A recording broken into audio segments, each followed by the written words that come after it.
Hi, I hope you guys are doing great, and I just want to talk about for a while I'm doing my evening walk. We all want happy life, and no one of us even imagine to have a unhappy life. But we need to customize people and our environment, because where we spend time, it really matters. Whom we spend our time, it really matters.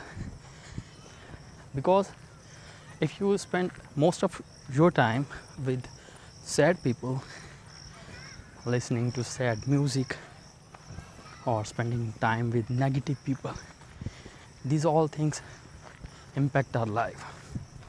So customize your environment and people in your life if you want to live a happy life.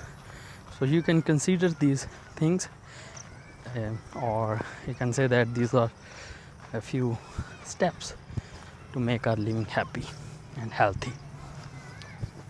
You can watch my more videos on YouTube, where I share my thoughts and ideas about different aspects of life in 2 languages, Urdu and English.